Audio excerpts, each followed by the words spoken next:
52시간제가 어떻게 바뀌는지 헷갈리는 게 좀 많습니다. 이 제도가 적용이 되면 한 달 몰아서 일하고 다음 달을 쉴 수 있는지, 초과 근로수당은 꼭 바뀌는 것인지, 그리고 모든 회사가 적용 대상인지 박민규 기자가 하나하나 자세히 설명드리겠습니다.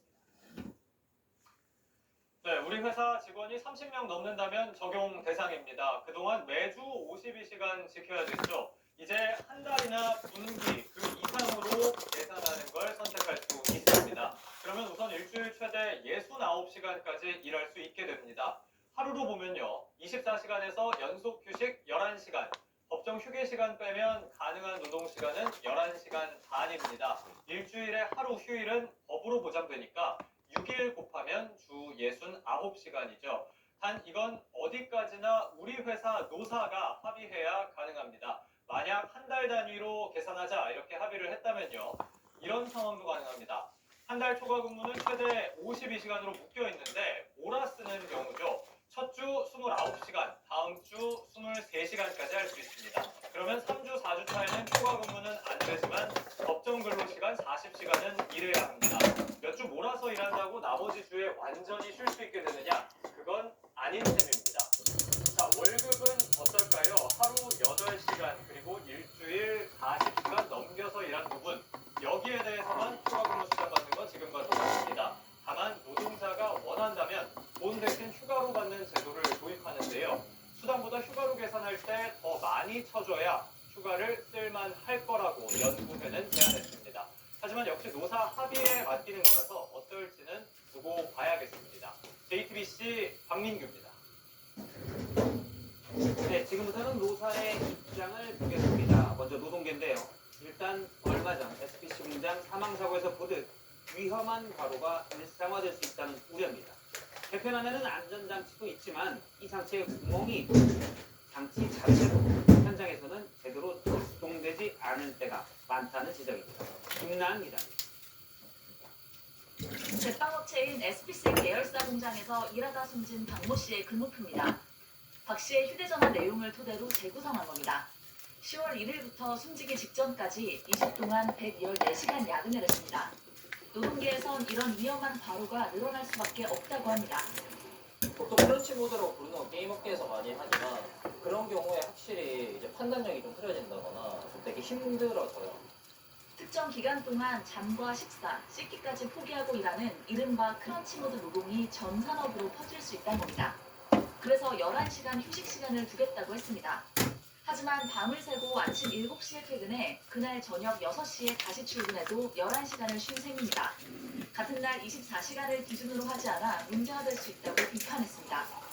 그게 계속 반복된다면 그거의 근원적인 문제는 업무 시스템이든 아니면 사람이 부족한 문제일 거란 말이죠. 이런 개편 모두 회사가 노동자 대표와 합의를 해야 합니다.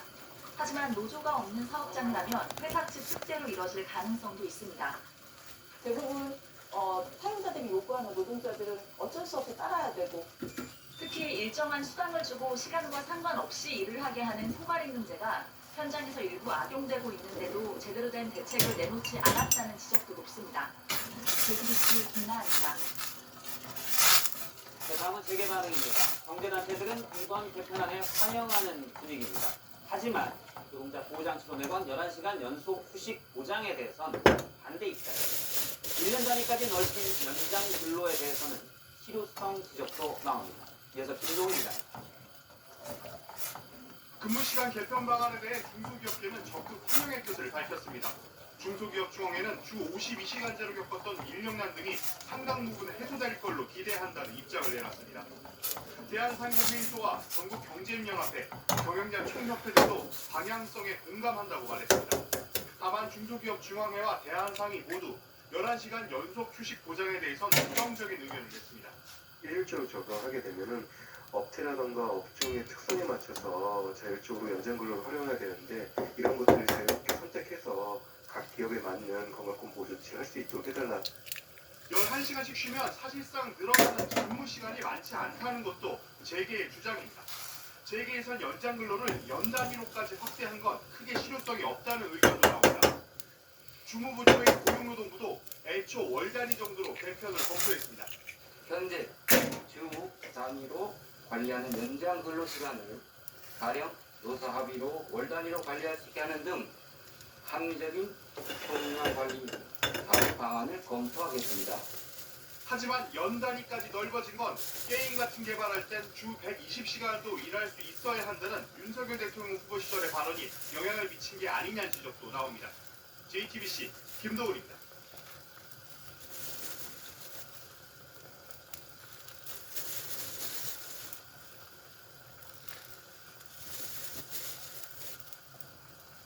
전 요리를 잘 모릅니다. 시청자 여러분, 뉴스룸을 시작합니다.